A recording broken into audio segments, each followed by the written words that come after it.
Hello and formal welcome to everybody, although we have been chatting informally and chatting quite a lot, which shows the interest that this course has been able to generate, which is something which really gladdens my heart no end. It's wonderful to see the response that you people are giving. And more than that, it's not about me becoming happy about it. That's not so important. What is important is the commitment that you people are showing.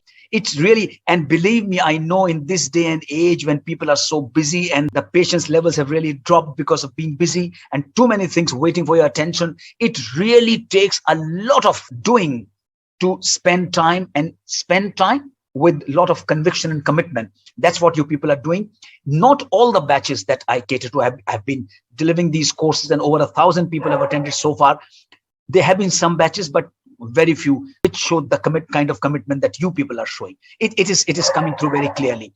So thank you very much. So let's get going. And what we're going to do today is continuing what we were doing. And what we were doing yesterday, we're trying to understand in a little more detail the planar failure. Okay, and so we've understood how to calculate the factor of safety. We looked at some other aspects which are required to be able to apply this approach to practical problems. And finally, we sort of looked at how we can design some reinforcement if the slope factor of safety needs to be increased. But today is the time to use the software. That's what you will be doing for the rest of your lives. When such wonderful software are available, why not use them? So we're going to start with the software called Rockplane. As I have been telling you, for planar failure, we use the software Rockplane. For wedge failure, we use the software S-Wedge, which most people call SWedge, S-Wedge.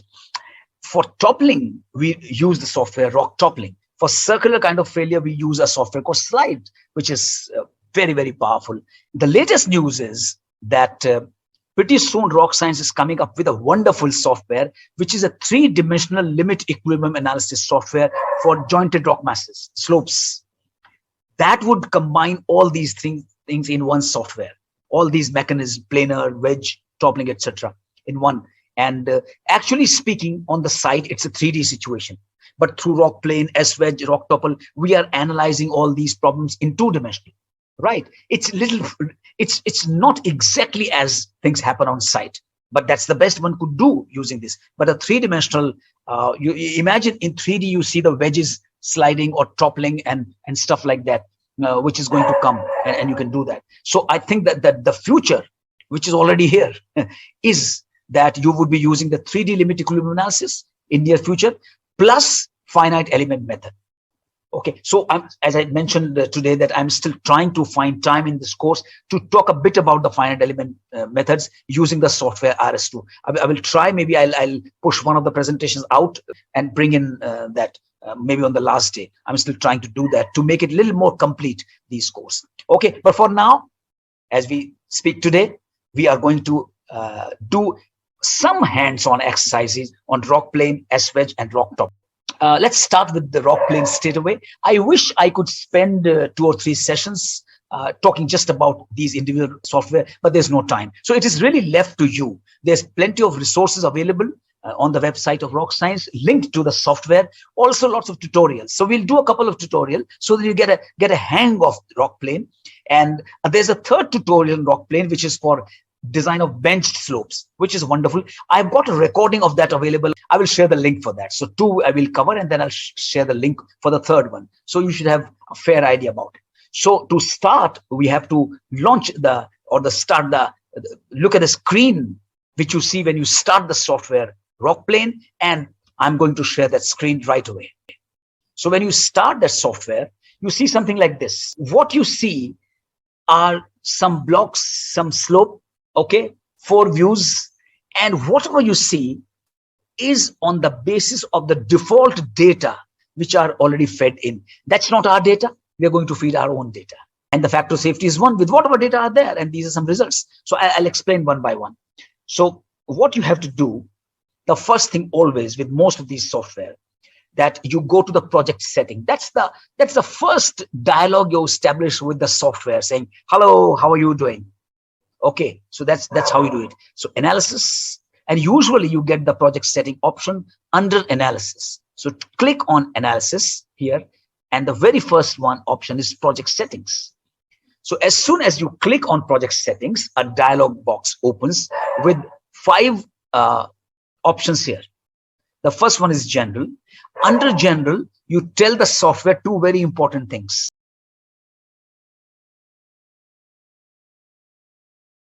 Right, so time to have some break, and it's been a long session already. Welcome back everybody after the break, and so time now to move on to the next presentation, which is in the series that we are following, is on wedge failure. So just as we sort of try to understand it a little more detail about the plane failure, and in the same way we are going to discuss the wedge failure. Okay, so allow me to share my screen and take you to the presentation titled wedge failure. So in case the kinematic analysis shows that it is the wedge failure for which you have to design a slope, you carry out the wedge failure analysis. And how do you do that? The presentation that you saw yesterday on plane failure, that presentation was related to a slope failure which is from sliding on a single planar surface, which is dipping into the cut slope and striking nearly parallel to the strike of the slope face. Okay, 20 degree plus minus. This presentation is concerned with the failure of slopes containing discontinuities which are striking obliquely to the face like this. That's the face cut slope, and these are the 2 discontinuities of planes we are talking about. This presentation is for the wedge failure. Wedge is produced because of these 2 discontinuities, and it slides along this line, a line of intersection of these 2 planes. That is the line. Okay. So wedge failures, as I have been telling you, can occur over a much wider range of geological and geometrical conditions as compared to the plane failure.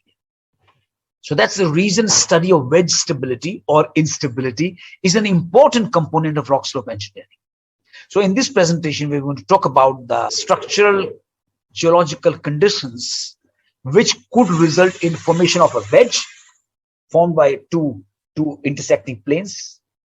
So those are defined, and the methods for identifying those wedges, as far as method is concerned, we have discussed in kinematic analysis using Spearmint, which is what is mentioned on this slide.